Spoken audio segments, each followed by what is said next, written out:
दोस्तों, तो आज हम चालू करने वाले हैं पॉलीफेज बहुकला। चूँकि इससे पहले आपने थंबनेल में देख लिया होगा कि बहुकला मैं पॉलीफेज चालू करने वाला हूं। तो इसको हम अब स्टार्ट करते हैं और इसको बहुत ही आसान तरीके से समझते हैं पूरी चीज़ों को कि पॉलीफेज का मतलब क्या है और इससे संबंधित क्वेश्चन कैसे आते हैं उसको भी हम देखेंगे। तो हम पॉलीफेज पढ़ेंगे। पॉलीफेज का मतलब क्या हुआ? यदि हम चुंबकीय क्षेत्र में क्या करते हैं, ये हो गया हमारा चुंबकीय क्षेत्र। चुंबकीय क्षेत्र में हमने क्या किया, कॉइल को रख लिया। यहाँ पास ये मेरी होगी क्या, कॉइल हो गई। इस प्रकार से कॉइल हो गई। अब इस कॉइल को जब हम चुंबकीय क्षेत्र में रख के घुमाते हैं तो इसमें क्या होगा, इस कॉइल को जब हम चुंबकीय क्षेत्र में रख के घुमाएंगे तो इस कॉइल में ईएमएफ उत्पन्न हो जाएगा। यह फैराडे ने नियम दिया था, इससे पहले मैंने बता चुका हूँ कि यह फैराडे ने नियम दिया था। तो इसमें क्या होता है, ईएमएफ उत्पन्न हो जाएगा। ये हो गई मेरी कॉइल हो गई, तो इसमें ईएमएफ उत्पन्न हो जाएगा।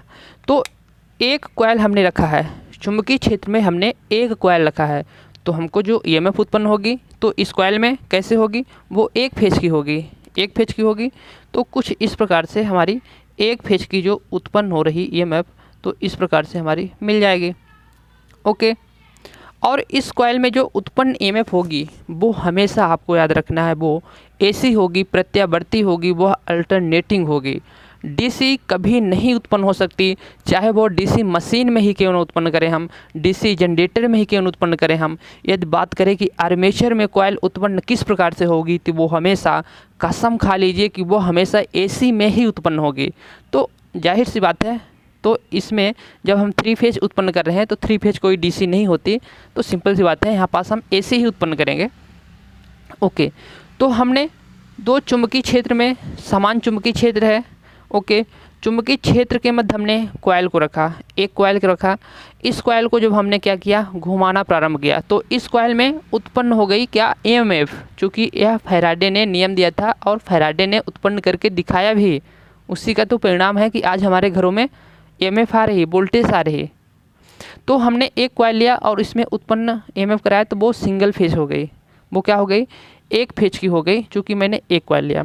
अब इसी में मैं कॉइल की संख्या क्या करते हैं, हम बढ़ा देते हैं। तो हम इस प्रकार से कॉइल की संख्या इसमें हम अब बढ़ा देते हैं।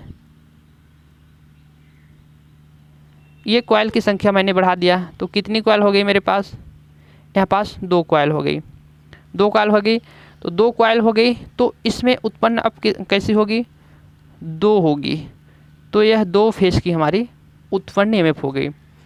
अब इसमें हम तीन फेज उत्पन्न करना चाहें तो इसमें कॉइल की संख्या को हम क्या कर देंगे, तीन कर देंगे, मतलब कॉइल की संख्या को हम और बढ़ा देंगे। ओके, कॉइल की संख्या को हम और बढ़ा देंगे। मैंने यहाँ पास थोड़ा आपको डायग्राम इस तरह दिख रहा होगा, इसमें टर्न की संख्या मैं 3 ही बार लिया हूँ, 2 ही बार राउंड किया हूँ, लेकिन रेड वाले को मैं 3 बार घुमा दिया हूँ। तो वो समान होना चाहिए, मैं शुरू में घुमा दिया हूँ, उससे कोई अंतर नहीं पड़ता, लेकिन वो जो टर्न की संख्या है तो वो समान होनी चाहिए। मैंने इसमें 3 एक ज़्यादा घुमा दिया हूँ, वो चित्र में ऐसे दिख रहा है। तो मैंने क्या किया, इसमें चुंबकीय क्षेत्र में तीनों कॉइल को लिया। तीनों कॉइल का जो रेजिस्टेंस है, व्यास है, क्षेत्रफल है कॉइल का, उस कॉइल का जो क्षेत्रफल है, व्यास है, रेजिस्टेंस है, वो समान होना चाहिए। और यह कॉइल का जो पदार्थ है, यदि कॉपर का हम बना रहे हैं तो कॉपर होना चाहिए तीनों, यदि एल्युमिनियम का बना रहे हैं तो एल्युमिनियम होना चाहिए।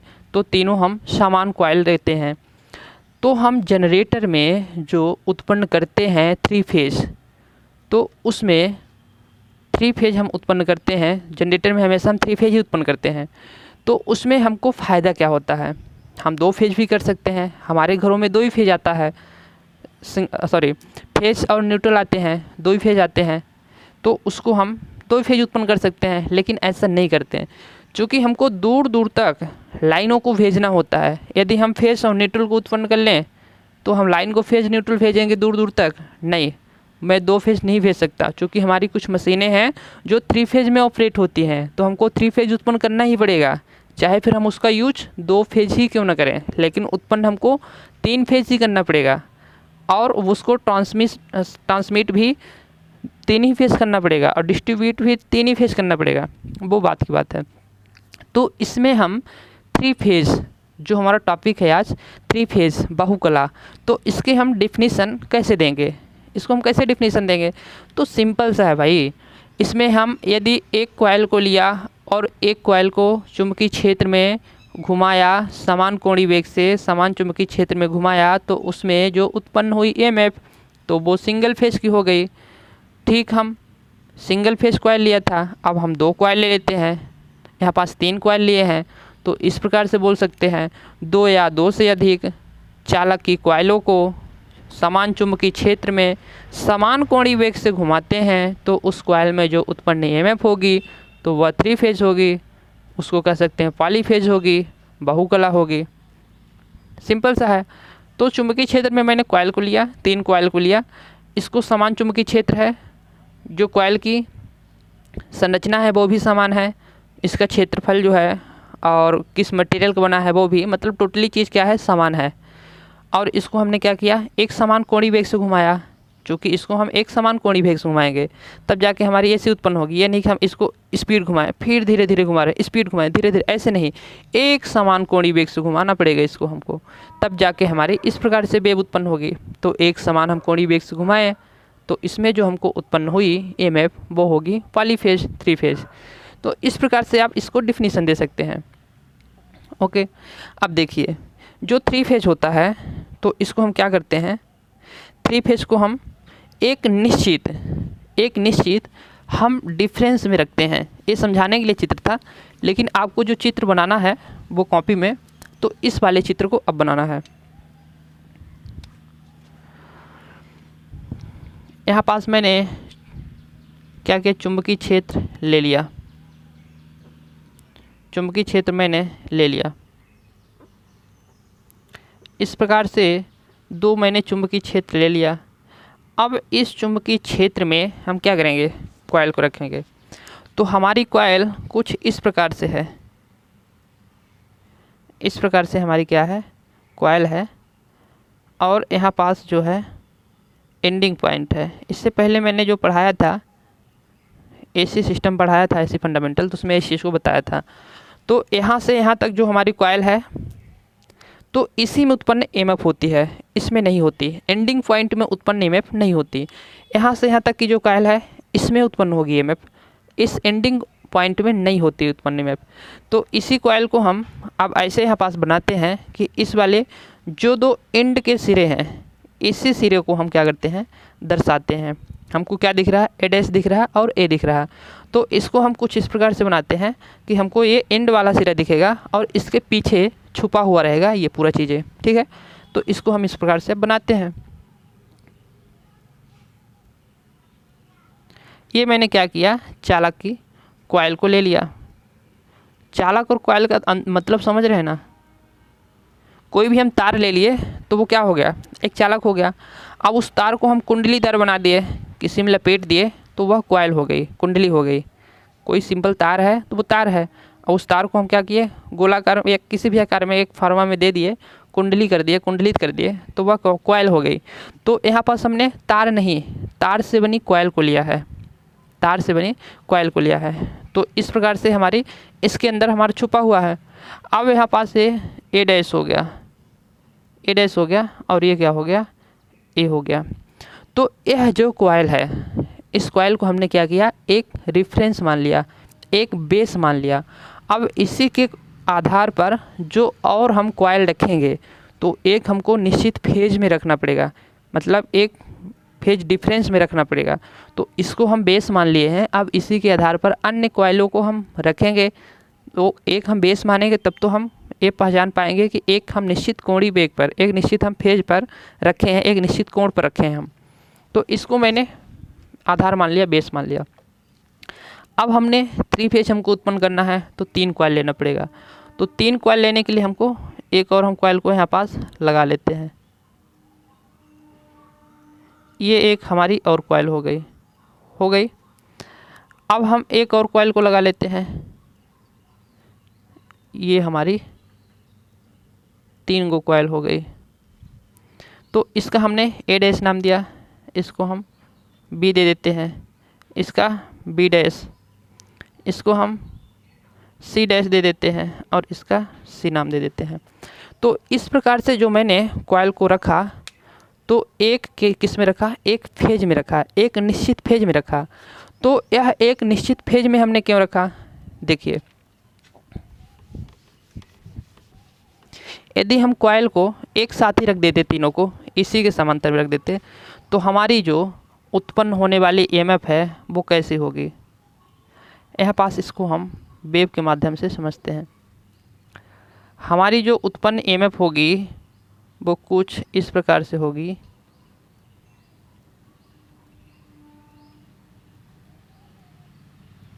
यदि हम इसको फेज अंतर में ना रखते तो होता क्या, जो फेज में मान लीजिए इस ए डैश वाली में, ए और ए डैश में हमारी उत्पन्न हो रही जो ईएमएफ, तो यहाँ से प्रारंभ हो गई उत्पन्न होना। इस कॉइल को भी हम यहाँ पास रखे होते तो यहीं से उत्पन्न होती, इसको भी रखे होते तो यहीं से उत्पन्न होती। तो हमको ऐसा नहीं चाहिए, हमको चाहिए फेज में अंतर चाहिए। तो फेज में अंतर होने के लिए हमको कुछ इसके डिस्प्लेसमेंट करके रखना पड़ेगा, एक कोण पे रखना पड़ेगा, थोड़ा दूर रखना पड़ेगा, ताकि इसके फेज में अंतर उत्पन्न हो सके। और हमको अंतर उत्पन्न कराना है, और कराना जरूरी क्यों है ये अभी बताते हैं। तो मैंने कॉइल को ले लिया, अब इसको हम कहाँ रखा, थोड़ी इसको फेज अंतर में रखा। तो आप जानते हैं यहाँ से यहाँ तक कितना होता है, 180 होता है। तो 180 को हम 3 भागों में डिवाइड कर दिया, तो यहाँ से यहाँ तक कितना हो गया, 60 हो गया। और यहाँ से यहाँ तक कितना हो गया, 120 हो गया, 120 हो गया। अब जो हम दूसरी कॉइल को यहाँ पास रखे हैं, ए और ए डैश को हमने जो बेस मानकर दूसरी कॉइल को यहाँ पास रखा है, तो वो ये दूसरी जो कॉइल है तो हम ले लेते हैं यहाँ पास सी और सी डैश कॉइल। तो इन दोनों कॉइल के जो बीच में कोणीय वेग है, फेज डिफरेंस है, क्या है, जो इसमें कोणीय अंतर है, कोण अंतर है, फेज डिफरेंस है, वो कितना है, 120 है। ये कितना है, 120 डिग्री है। अब यहाँ से सी डैश से यदि हम बी डैश के बीच के देखें तो फिर कितना है, तो सी डैश से बी डैश के बीच का भी जो कोणीय अंतर है वो कितना है, 120 है, 120 है। इसी प्रकार से यहाँ तक का भी जो कोणीय डिफरेंस है, फेज डिफरेंस है, वो कितना है, 120 है। तो आपको एक चीज़ ये भी याद रखना है कि यदि हम 3 फेज की बात करें तो 3 फेज में जो आपके मन में ये भी आता होगा कि सर आपने जो इन 2 चुंबकीय क्षेत्रों के मध्य 3 कॉइल लिए थे, 2 कॉइल लिया पहले आपने, 1 कॉइल लिया पहले, फिर 2 कॉइल लिया, फिर 3 कॉइल लिया, तो क्या 3 से ज़्यादा भी हम रख सकते हैं, 4 भी, 5 भी, 6 भी तो रख सकते हैं, 7, 8 भी, हाँ बिल्कुल रख सकते हैं। लेकिन उसका फिर हमको आगे की जो प्रोसेस है, उसको हमको आगे की प्रोसेस को संभव बनाना वो क्या हो जाएगा, कठिन हो जाएगा, जटिल हो जाएगा, कॉम्प्लिकेटेड हो जाएगा। क्योंकि आप जो चीज़ को बनाओगे तो आपको ये चाहिए कि हमको वो क्या हो, थोड़ा एफिशिएंट हो, उसका जो दक्षता हो तो अच्छी मिले। तो उसको आप 6 फेज लगा दोगे, अब उसमें जो 6 फेज लगा देंगे तो उसकी बैलेंसिंग बनती है कि नहीं बनती, एक निश्चित कोण पर बनती है कि नहीं बनती, मान लेते हैं बनती है। तो उसमें फिर जो 6 फेज आप करेंगे, क्या 6 फेज से चलने वाली कोई आपके पास मशीन है क्या, कोई मशीन नहीं है, उसको उत्पन्न करेंगे, उसमें उत्पन्न करेंगे तो कॉइल लगेगा, उसकी बनावट लगेगी अलग खाँचे की, तो महंगा पड़ जाएगा। तो आप जहाँ भी काम करेंगे तो आपको महंगा, उस कंपनी को आप थोड़ी घाटा थोड़ी करने के लिए जा रहे हैं, उसको फ़ायदा देने के लिए जा रहे हैं ना। तो आप ऐसा कुछ काम करके देंगे उनको कि जो हर कोई व्यक्ति यूज कर सकता है, जिस सप्लाई का, वो सप्लाई उत्पन्न करके देंगे, वो बनावट करके देंगे। तो 3 फेज ही अपने यहाँ इंडिया में चलते हैं ज़्यादा, तो 3 फेज ही आप उसमें उत्पन्न करके देंगे, 6 फेज की क्या ज़रूरत है। तो 6 फेज बनाना जटिल हो जाएगा और उसका यूज भी नहीं है, तो इससे ज़्यादा आप कॉइल को लगा कर करोगे क्या, तो वो संभव नहीं है उसको करना। ओके, तो मैं क्या बता रहा था, यहाँ पास जो फेज है, तो फेज जो अब यहाँ पास 120 पर रखा, तो 120 पर रखा, तो इस कॉइल में जो उत्पन्न ईएमएफ होगी तो वो 120 फेज जब गुजर जाएगी इसके बाद उसमें उत्पन्न होगी। तो यहाँ से 60 हो गया, 120 हो गया, 60 दूनी 120। तो इस सी और सी डैश कॉइल में जो उत्पन्न ईएमएफ होगी वो क्या होगी, 160 गुजरने के, 120 गुजरने के बाद ही उस कॉइल में क्या उत्पन्न होगी, ईएमएफ उत्पन्न होगी। तो यहाँ से प्रारंभ हुई और यहाँ कुछ इस प्रकार से चल दी, चल दी। तो यह कौन सी कॉइल हो गई, रेड वाली हमारी, जो यहाँ पास सी और सी डैश है, और ये वाली तो हमारी शुरू में बनाया था ए और ए डैश। अब देखिए, अब ये जो कॉइल है तो सी और सी डैश से कितने फेज अंतर पर है, बी और बी डैश 120 पर है, तो 120 फेज अंतर पर है। तो इस कॉइल में भी जो उत्पन्न एमएफ होगी तो कब होगी, जब इस कॉइल से सी और सी डैश कॉइल से 120 गुजर जाएगी, तब उसके बाद ही होगी। तो यहाँ तक कितना हो गया, 120 हो गया, तो यहाँ तक कितना हो जाएगा, 240 हो जाएगा। तो जो दूसरी कॉइल है जिसको हम बेस माना था, वहाँ से देखें तो 240 फेज अंतर पर है। यदि हम इस वाले कॉइल से देखें तो इस वाले कॉइल से कितना है, 120 अंतर पर है। तो मैं इससे देखता हूँ तो कितना है, 240 पर है। तो इसको हम कुछ इस प्रकार से दर्शा लेते हैं।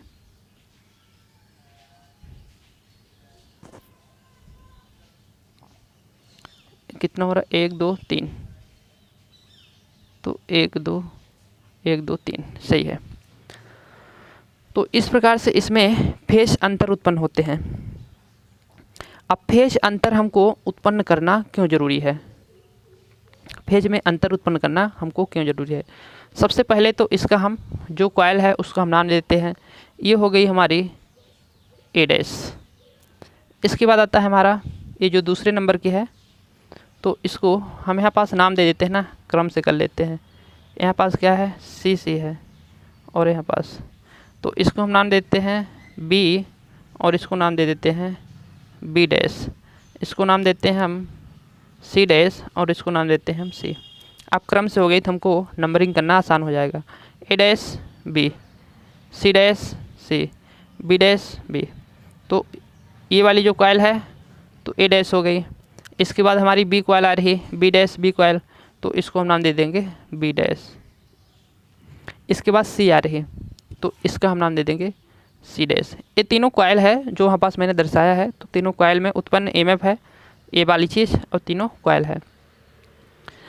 अब इसमें क्या होता है कि इन कॉइलों में जो उत्पन्न एमएफ है, तो इन कॉइलों में जो उत्पन्न एमएफ है, तो इनका जो मान होगा तो एक टाइम पर ऐसा होगा को तीनों का योगफल क्या होगा, 0 होगा। इन कॉइलों में उत्पन्न एमएफ का जो तत्कालिक मान होगा उसका तत्कालिक मान क्या होगा, 0 होगा। कैसे दिखाते हैं, मान लीजिए मैं इसको यहाँ पास ले लेता हूँ, यहाँ पास एक हमने लाइन खींचा।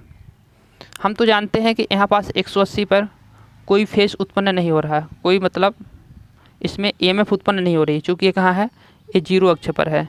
तो ये वाली जो कॉइल है हमारे यहाँ से निकल के आ रही, कौन सी कॉइल है, ए वाली कॉइल है।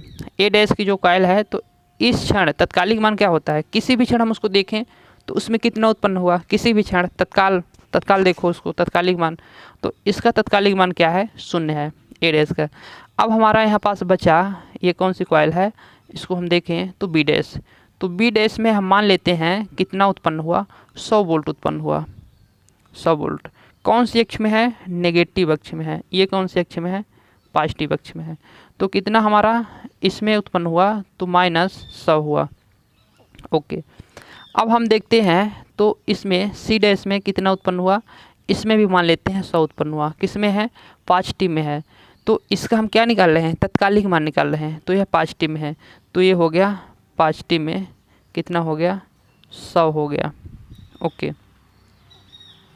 अब इसका हम योगफल कर रहे हैं, तो यहाँ पास प्लस कर देंगे, तो प्लस अंतर नहीं पड़ता, प्लस 100, एक प्लस को हटा भी देंगे तो कोई दिक्कत नहीं। तो इसमें जो उत्पन्न एमएफ होगी तो क्या होगी, -100 और +100 कितना होगा, आपस में कैंसिल हो जाएंगे तो 0 हो जाएगा। तो इसका हम तत्कालिक मान देखें, इसको समझ रहे ना, आपस में माइनस हो जाएगा, +100 -100 कितना होगा, 0 तो होगा। तो इसका हम तत्कालिक मान की बात करें तो इसका कोई पूछ ले कि 3 फेज में जो 3 फेज सिस्टम होती है उसको हम किसी क्षण उसका हम तत्कालिक मान देखें तो कितना होगा। तो आप बता सकते हैं कि उसका किसी क्षण हम तत्कालिक मान देखें तो वह 0 होगा। कितना होगा, 0 होगा। ओके,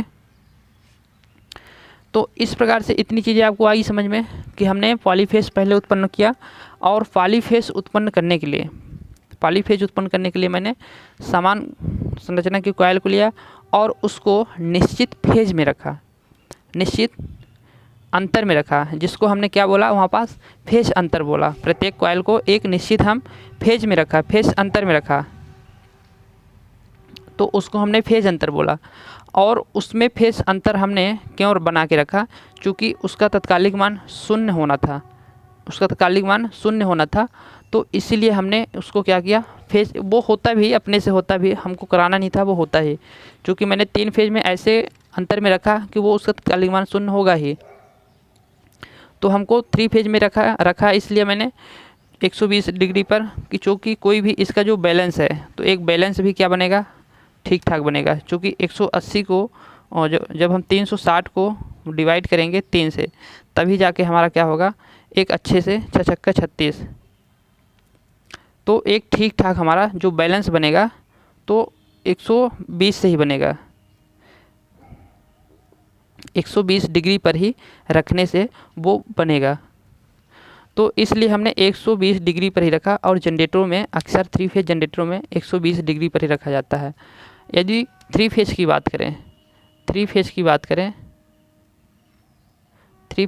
करें तो वो 120 पे रखा जाता है, और 2 फेज की बात करें तो वो कितने पे रखा जाता है, 2 फेज की बात करें तो वो 90 पे रखा जाता है, 90 डिग्री पर। ये चीज़ आपको डायरेक्ट पूछ लिया जाता है कि 3 फेज मशीनों में फेज डिफरेंस का अंतर कितना होता है, 120 होता है, और 2 फेज में कितना होता है, 90 डिग्री होता है। इसको आप नोट कर लीजिए, फिर आगे हम समझाते हैं।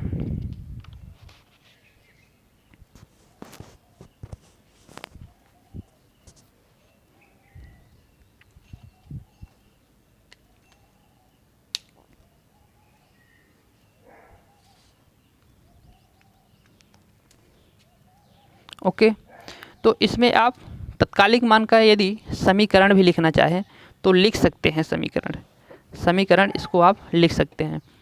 इसका हम जो तत्कालिक मान है तो उत्पन्न EMF उत्पन्न करा रहे हैं, तो इसका नाम हम इस प्रकार से भी दे सकते हैं। तत्कालिक मान को हमेशा स्मॉल में दर्शाते हैं, ये आपको पता है। तो ये हो गया हमारा EA, इसका हम नाम दे दिए EB, इसका हम नाम दे दिए EC। ये तत्कालिक मान है। अब तत्कालिक मान का जो EA plus EB plus EC बराबर इसका योगफल कितना होता है, 0 होता है।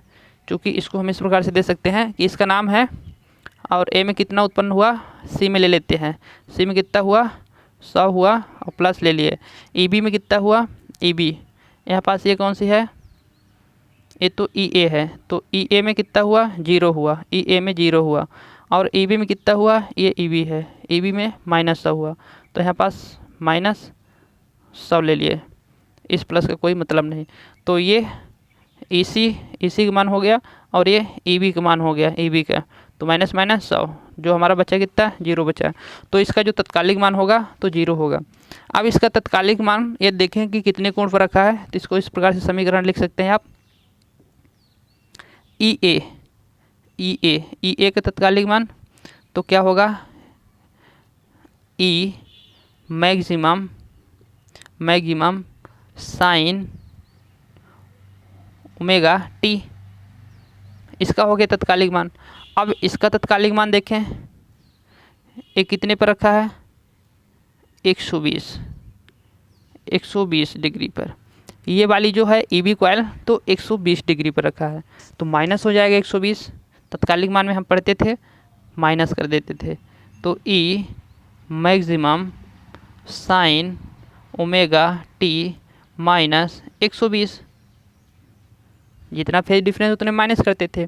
अब EC को देखते हैं, EC बराबर E maximum sine omega T। अब इसको कितना माइनस करना है, यहाँ से यहाँ तक 120 हुआ, तो यहाँ से यहाँ तक कितना होगा, यहाँ से यहाँ तक कितना होगा, यहाँ से यहाँ तक कितना होगा, 240 होगा, 120 दूना 240, तो यहाँ तक कितना हुआ 240। तो इसका हम जब निकाल रहे हैं AC की निकाल रहे हैं तो इसमें कितना हम रखेंगे डिफरेंस 240, इसका डिफरेंस 240 रखेंगे। तो इस प्रकार से इसका तत्कालिक मान इंस्टेंटेनियस वैल्यू इसका हम निकालना चाहे तो इंस्टेंटेनियस वैल्यू इस प्रकार से निकाल सकते हैं तत्कालिक मान। तो इसको भी आप नोट कर लीजिए, ये भी इम्पोर्टेंट होता है। अब देखिए इसमें जो हमने उत्पन्न कराया क्रमशः, ठीक है, तो इसका एक चीज़ आपको इस चीज़ का ध्यान रखना ज़रूरी होता है कि कौन से क्रम में किस कॉइल का जो उच्चतम मान है वो पहले आया। हमारी जो EA कॉइल है इसका जो उच्चतम मान है तो ये क्या हुई, पहले इसका उच्चतम मान मिला। इसके बाद हमारी EB कॉइल का उच्चतम मान पहले मिला। इसके बाद हमारी EC कॉइल का उच्चतम मान पहले मिला। तो यह एक क्रम में क्रम बाई क्रम क्या इसका उच्चतम मान आया। तो इसको हम कह सकते हैं क्रम संयोजन। इसको क्या कह सकते हैं, क्रम संयोजन। तो जो इसका क्रम संयोजन है तो इसका क्रम संयोजन भी बहुत ज़रूरी होता है। मान लीजिए हमारी इस क्रम संयोजन का एक हम नाम दे देते हैं EA, तो ए उसका तत्कालिक मान इसको दर्शाए थे, इसका हम एक नाम दे देते हैं। क्योंकि इससे हमको पता चलेगा कि कौन सी कॉइल का मैक्सिमम मान पहले आया, फिर उसके बाद आया, फिर उसके बाद आया। तो यह हो जाएगी हमारी क्रम संयोजन। तो क्रम संयोजन का जानना बहुत ज़रूरी है, क्रम संयोजन का जानना बहुत ज़रूरी है।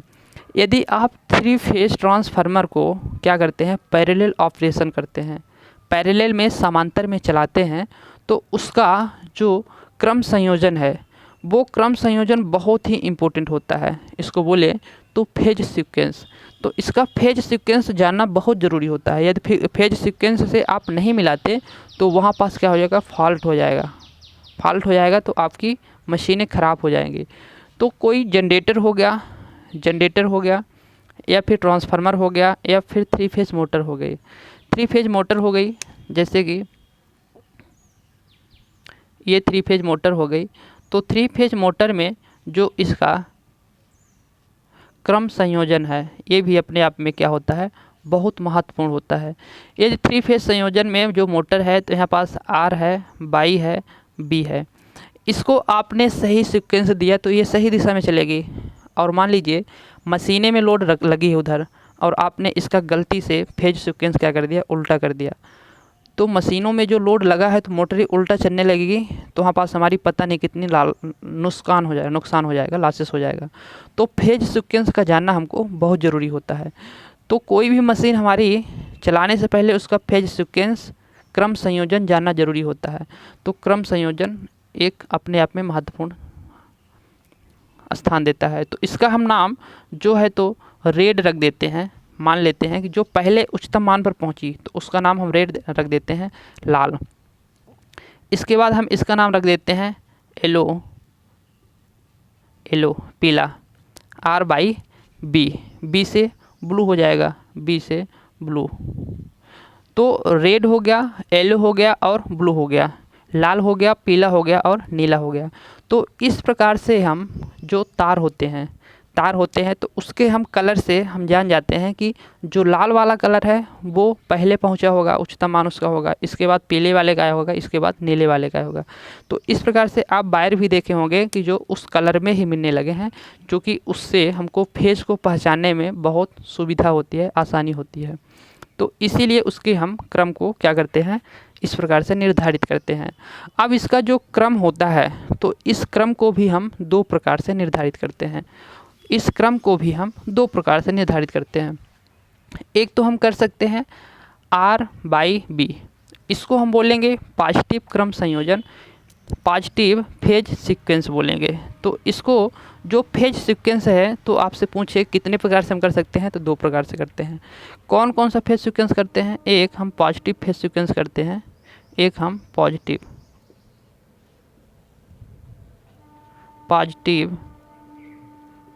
फेज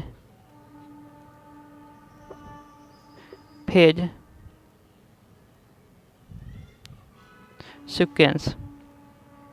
तो पॉजिटिव फेज सीक्वेंस में जो हम करते हैं तो वो होता है हमारा R/B। एक होता है आपका negative phase sequence,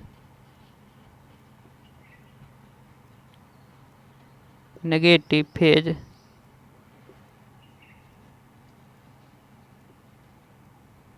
sequence. Negative phase sequence में जो आपका हम करते हैं तो बाई जो है तो इसको बाद में कर देंगे, बी को पहले ला लेंगे, तो ये हो जाता है नेगेटिव फेज सीक्वेंस। तो जो हम नेगेटिव फेज सीक्वेंस है, 3 फेज जो मोटर है, तो उसकी हम यदि जो दिशा है उसका दिशा बदलना चाहें तो नेगेटिव फेज सीक्वेंस से उसकी दिशा को हम बदल सकते हैं। और पॉजिटिव फेज सीक्वेंस से हमारी मोटर सीधी घूमेगी, नेगेटिव कर देंगे, एक टर्मिनल को हम आपस में चेंज कर देंगे तो उसकी क्या हो जाएगी, फिर हमारी दिशा मोटर की बदल जाएगी। तो नेगेटिव फेज सीक्वेंस वहाँ पास हम कहेंगे कि नेगेटिव फेज सीक्वेंस मैंने किया। तो इस प्रकार से उसका हम जो फेज सीक्वेंस निर्धारित करते हैं तो 2 तरीके से करते हैं। अब हमने यहाँ पास क्या किया, पहले तो मैंने 3 फेज यहाँ पास सप्लाई को उत्पन्न किया, यहाँ पास उत्पन्न किया। इसके बाद उत्पन्न हुआ तो हमने क्रम उसका एक संयोजन निर्धारित किया। अब हम क्रम संयोजन निर्धारित कर लिए। अब मान लीजिए हमको कहीं ट्रांसमिट करना है, इसको हमने उत्पादन कर लिया, अब ट्रांसमिट करना है तो हमारे पास यहाँ पास कितने वायर हैं, जो सिरे हैं तो इसके टोटल 6 सिरे हैं। 6 सिरे हैं तो इसको हमको जब मान लीजिए ट्रांसमिट करना है तो क्या हम 6 सिरे को ही सीधे कर देंगे, कहीं भी करना है तो ट्रांसमिट करना है तो हम 6 सिरों को पूरा नहीं करते हैं। उस जनरेटर के अंदर ही हम एक कनेक्शन करते हैं जिसको हम इंटर कनेक्शन बोलते हैं, उसको हम इंटर कनेक्शन बोलते हैं। तो उस जनरेटर के अंदर ही हम क्या करते हैं, एक कनेक्शन करते हैं जिसको इंटर कनेक्शन बोलेंगे, आंतरिक संयोजन। तो उस आंतरिक संयोजन में क्या करते हैं हम, तो उस आंतरिक संयोजन में हम 2 प्रकार से उसका हम इंटर कनेक्शन करते हैं। कितने प्रकार से, 2 प्रकार से। आप बोलेंगे कि इंटर कनेक्शन क्यों करते हैं, तो देखिए जो मैंने उत्पन्न किया है यहाँ पास सप्लाई को, तो वहाँ पास 6 फेज वायर हैं। 6 फेज वायर को हम ले जाएंगे कहीं भी दूर तक ट्रांसमिट करेंगे तो वो क्या हो जाएगा, वह काफ़ी महंगा हो जाएगा, 6 वायर हो जाएगा। इससे अच्छा कि हम उसमें ऐसा कुछ कनेक्शन कर लें कि वह हमारा वायर की संख्या घट जाए, तो उसमें हमारा कॉस्टली नहीं होगा, सस्ता पड़ जाएगा। और हम 6 बार को ले जाते हैं तो वह महंगा पड़ जाएगा, कॉस्टली हो जाएगा। दूसरा चीज़, 6 बार को हमको ले जाने के लिए पोल वगैरह बहुत सारी चीज़ें हैं, तो एक प्रकार से कहें तो जटिल हो जाता है, वो कॉम्प्लिकेटेड हो जाता है, वो जटिल हो जाता है, तो वो हमारे लिए सही नहीं रहता। तो इससे बढ़िया भाई जब हमको कनेक्शन करना ही है वहाँ, तो इससे बढ़िया हम यहीं पास कर लेते हैं, तो उसका आंतरिक कनेक्शन करते हैं ताकि वह जटिल ना हो और सस्ता भी हो, आसानी हो ले जाने में। तो इसीलिए हम उसका क्या करते हैं, आंतरिक कनेक्शन करते हैं, इंटर कनेक्शन करते हैं। तो जो इंटर कनेक्शन होता है वो 2 तरीके से होता है। कितने तरीके से होता है, 2 तरीके से होता है। एक तो होता है आपका स्टार में और एक होता है डेल्टा में। एक होता है आपका स्टार में और एक होता है डेल्टा में। अब हम समझेंगे कि स्टार कनेक्शन कैसे करते हैं और स्टार कनेक्शन में क्या होती है इसकी लाइन करंट, क्या होती है फेज करंट, और क्या कितना इसका गुना होता है, लाइन करंट फेज करंट का गुना होता है, करंट इसकी धारा क्या होती है, बराबर होती है, कैसे क्या होती है, इस पूरी चीज़ों को समझते हैं। तो इसमें अब हम स्टार कनेक्शन को देखने वाले हैं। ये फेज सीक्वेंस आप देख लिए होंगे, इसको हम इरेज करते हैं। तो जो स्टार कनेक्शन होता है तो उसको हम समझने वाले हैं कि कैसे करते हैं स्टार कनेक्शन, इसको भी हम इरेज करते हैं। आपने नोट डाउन कर लिया होगा।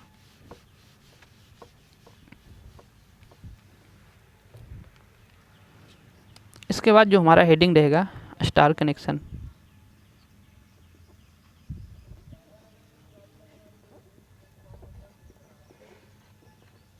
स्टार कनेक्शन को हिंदी में बोले तो आपको कई बार तारा संयोजन इस प्रकार से कई बार नाम दे देता है, तारा संयोजन। तो स्टार कनेक्शन कैसे हम करते हैं, एक मैंने क्या किया, यहाँ पास कॉइल लिया, ये कॉइल का क्या है, स्टार्टिंग सिरा है, स्टार्टिंग के S1 को दर्शा दिए, और यह है इसका एंडिंग सिरा जिसको हम फिनिशिंग बोलेंगे, तो इसको हम F1 से दर्शा दिए, फिनिशिंग सिरा है। अब यहाँ पास हम एक और ले लेते हैं, इस कॉइल को हमने यहाँ पास कुछ इस प्रकार से संयोजित कर दिया, तो इसका हो गया S2 मतलब स्टार्टिंग हो गया इसका, दूसरी कॉइल का, और इसका फिनिशिंग हो गया दूसरी कॉइल का। अब यहाँ पास एक और कॉइल को हम ले लेते हैं। इस कॉइल का ये क्या हो गया, F3 मतलब फिनिशिंग सिरा है, और इस कॉइल का क्या है, स्टार्टिंग मतलब S3। अब इसको हम क्या करते हैं, संयोजन करते हैं। तो इस वायर को हमने यहाँ पास ला लिया, और इस वायर को भी मैंने यहाँ पास ला लिया। पहली कॉइल हो गई। इसको हम बोल सकते हैं, इस कॉइल में क्या उत्पन्न हो रहा है, EMF उत्पन्न हो रहा है, तो इसको हम E1 नाम दे सकते हैं। इस कॉइल में भी EMF उत्पन्न हो रहा है, तो इसको हम E2, और इस कॉइल में भी EMF उत्पन्न हो रहा है, तो इसको हम E3 नाम दे दें। अब इस कॉइल को, जो E2 कॉइल है, E2 कॉइल को भी हम इसके साथ में ला लेते हैं। चूँकि तीनों कॉइल के कितने सिरे हो जाएंगे, 6 सिरे हो जाएंगे, तो इस कॉइल को भी मैंने यहाँ पास ला लिया। अब बची हमारी जो तीसरी कॉइल है, तो तीसरी कॉइल के सिरे को भी मैंने यहाँ पास ला लिया। अब जो हमको 3 फेज में सिरे मिले हैं, वो कितने सिरे हो गए, 6 सिरे हो गए। 6 सिरे हो गए। अभी हमको 5 ही दिख रहा है, 6 नहीं दिख रहा, तो 6 को भी मैं यहाँ पास ला लेता हूँ। अब हमारे पास जो सिरों की संख्या हो गई, 6 संख्या हो गई। चूँकि मैंने 3 फेज पॉलीफेज में सिरों की संख्या कितनी होती है, 6 होती है। तो इस कॉइल का यह स्टार्टिंग है, यह फिनिशिंग है। दूसरे नंबर कॉइल का यह स्टार्टिंग है, यह फिनिशिंग है। तीसरे नंबर कॉइल का यह स्टार्टिंग है, यह फिनिशिंग है। अब इसको हम क्या करेंगे, इसको हमको स्टार कनेक्शन बनाने के लिए, इसमें हमको जो इसके फिनिशिंग पॉइंट होते हैं, उसको हमको क्या करना होता है, पूरे को एक साथ जोड़ देना होता है, तो जिससे हमारा एक मिल जाता है न्यूट्रल। तो इस स्थिति में इस कॉइल में जो उत्पन्न हो रही है EMF, तो न्यूट्रल इसको हम क्यों बोलते हैं, उदासीन इसको हम बोले तो हिंदी में उदासीन का मतलब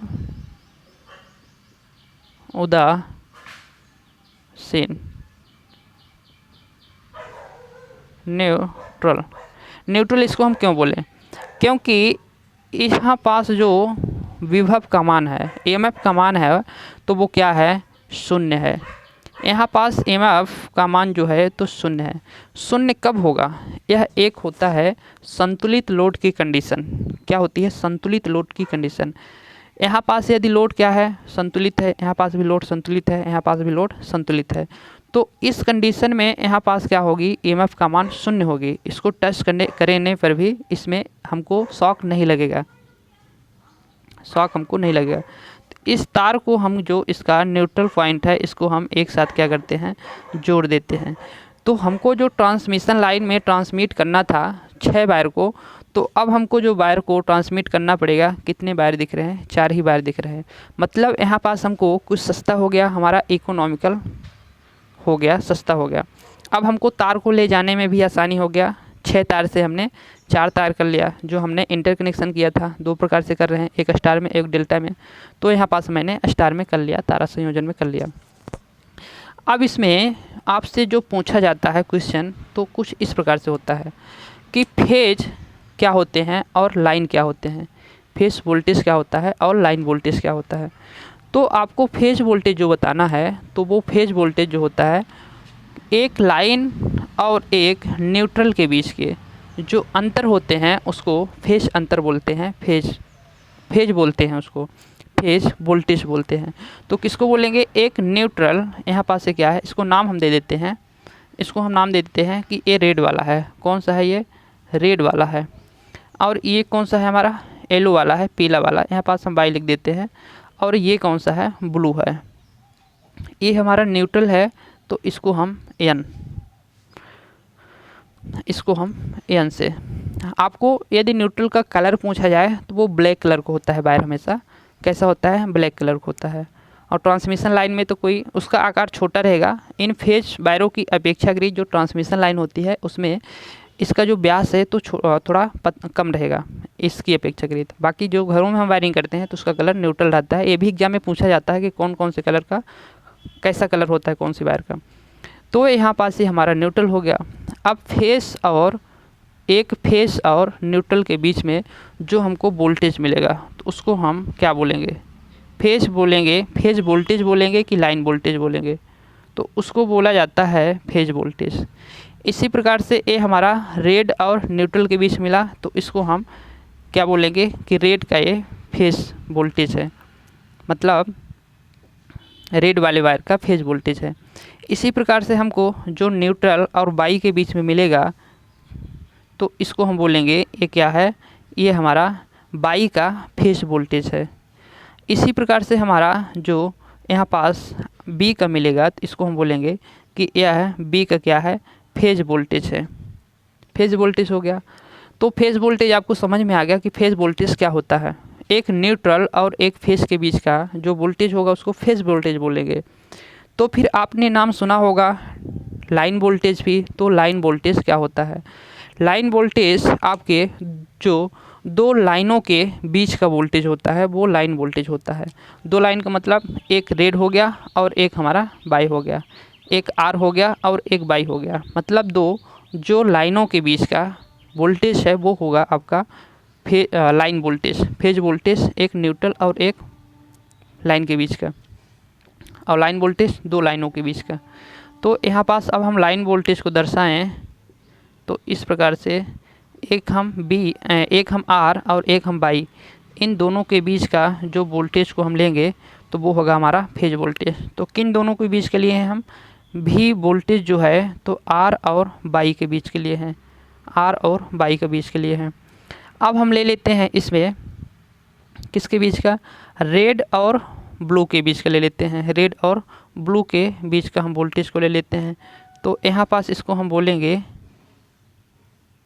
हालांकि जब इसमें क्रॉसिंग किया जाता है तो एक चिन्ह का यूज़ किया जाता है कुछ इस प्रकार से यूज़ किया जाता है। इससे यह पता चलता है कि यहाँ पास क्रॉसिंग हुआ है ना कि शॉर्ट सर्किट हुआ है।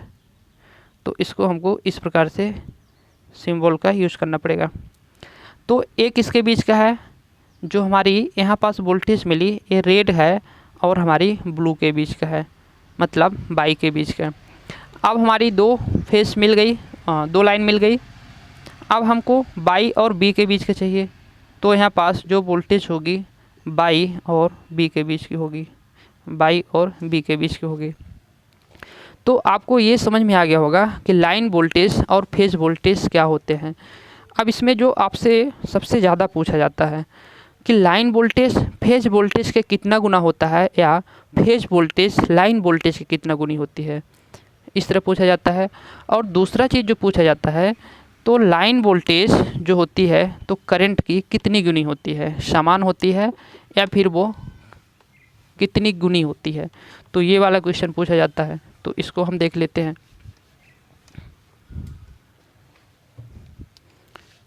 लाइन वोल्टेज फेज वोल्टेज की कितने गुनी होती है, ये बहुत ज़्यादा एग्जाम में रिपीट किया हुआ क्वेश्चन है। तो जो हम स्टार कनेक्शन का मेन होता है, किसमें मेन जो स्टार कनेक्शन की बात करें तो उसमें हम फेज वोल्टेज की बात करें। पहले हम फेज वोल्टेज की बात करें। फेज वोल्टेज क्या है, फेज वोल्टेज हमारा एक फेज और न्यूट्रल के बीच का वोल्टेज फेज वोल्टेज हो गया। तो जो आपका फेज वोल्टेज होता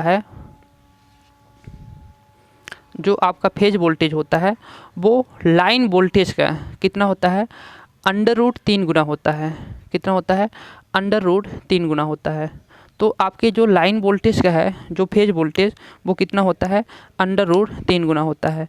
लेकिन जो फेज वोल्टेज होता है तो वो आपस में क्या होते हैं, बराबर होते हैं। जो फेज वोल्टेज होगा वो आपस में बराबर होंगे। यदि फेज वोल्टेज लाइन वोल्टेज का गुना पूछे तब की बात है वो, लेकिन फेज वोल्टेज जो है तो आपका E A हो गया बराबर E B हो गया बराबर E C हो गया बराबर, ये फेज वोल्टेज हो गया। अब ये पूछे कि लाइन वोल्टेज कितना होता है, लाइन वोल्टेज कितना होता है। तो लाइन वोल्टेज जो आपका होता है वो जो लाइन वोल्टेज होता है वो फेज वोल्टेज कितना होता है, √3 गुना होता है। तो यहाँ पास आप लिखेंगे कि जो लाइन वोल्टेज हो गया, लाइन वोल्टेज को आप लिख सकते हैं यहाँ पास भी एल बराबर, ये लाइन वोल्टेज हो गई। लाइन वोल्टेज बराबर जो फेज वोल्टेज होती है वो कितना होती है, √3 गुना होती है। √3 गुना क्या होती है, यहाँ पास भी phase voltage, VP phase voltage कितना होती है, लाइन वोल्टेज जो होती है तो फेज वोल्टेज से कितना होती है, √3 गुना होती है। और यहाँ पास स्टार कनेक्शन में जो करंट की बात करें हम, क्या करंट की बात करें हम, तो वो करंट कितनी होती है, तो स्टार वोल्टेज में करंट जो होती है तो वो लाइन वोल्टेज की क्या होती है, बराबर होती है। यदि हम करंट की बात करें तो स्टार में करंट की बात करें तो जो लाइन वोल्टेज होती है, वोल्टेज यहाँ पर IL बराबर IPH, लाइन वोल्टेज बराबर फेज वोल्टेज। तो आपकी जो करंट होती है वो लाइन वोल्टेज के बराबर होती है, फेज करंट के बराबर होती है। और जो आपकी लाइन वोल्टेज की बात करें तो वो फेज वोल्टेज का कितना होता है, √3 गुना होता है। इसको नोट कर लीजिए आप।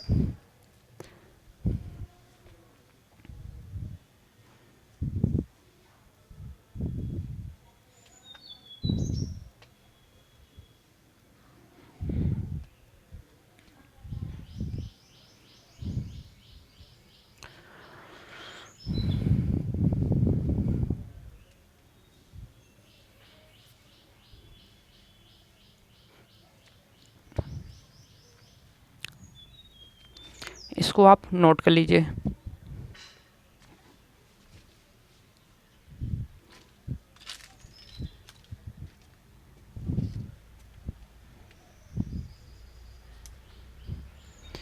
ठीक है, इसको आप नोट कर लीजिए, स्क्रीनशॉट ले लीजिए। एक छोटी सी चीज़ और बता देता हूँ आपको कि जो लाइन वोल्टेज होती है, लाइन वोल्टेज होती है, दो वोल्टेज का क्या होता है, सदिश अंतर होता है।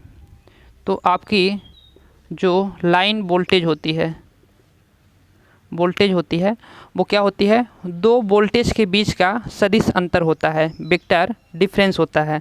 क्या होता है, वेक्टर डिफरेंस होता है, सदिश अंतर होता है। इसको कैसे लिखेंगे, इसको हम लिखेंगे इस प्रकार से, लाइन वोल्टेज को क्या दर्शाएंगे हम, इसको हम इस प्रकार से लिखेंगे कि जो हमारी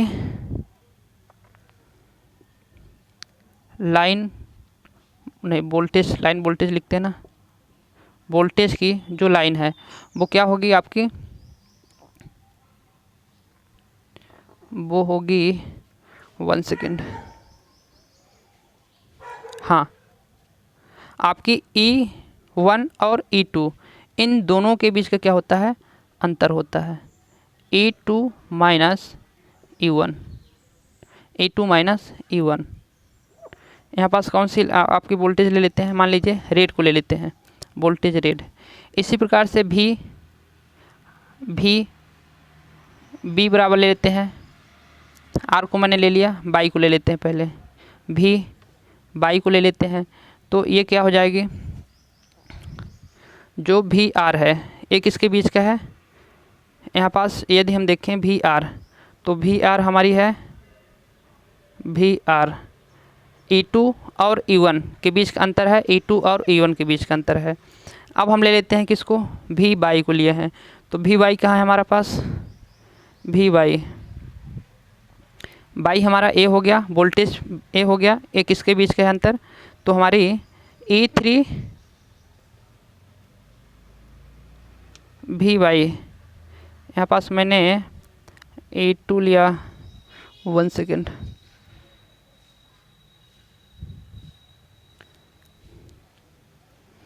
इस प्रकार से इसका सदिश अंतर निकालते हैं, इस प्रकार से निकालेंगे सदिश अंतर। भी R मैंने लिया और R लिया और क्या लिया, बाई लिया, R बाई, तो इसको बोलेंगे E R minus E by. और दूसरा जो है तो भी, इसके बाद हम लेते हैं बाई और B, तो बाई और B बराबर हो जाएगा हमारा E by minus E B. इसी को हमको जगह नहीं है तो मैं इसी को नीचे लिखता हूँ, ऊपर लिखता हूँ। अब हम किसके बीच के ले लेते हैं, मैंने आर के ले लिया, बाइक ले लिया और बी और आर के बीच के लेते हैं। तो भी बराबर होगा आर और बी।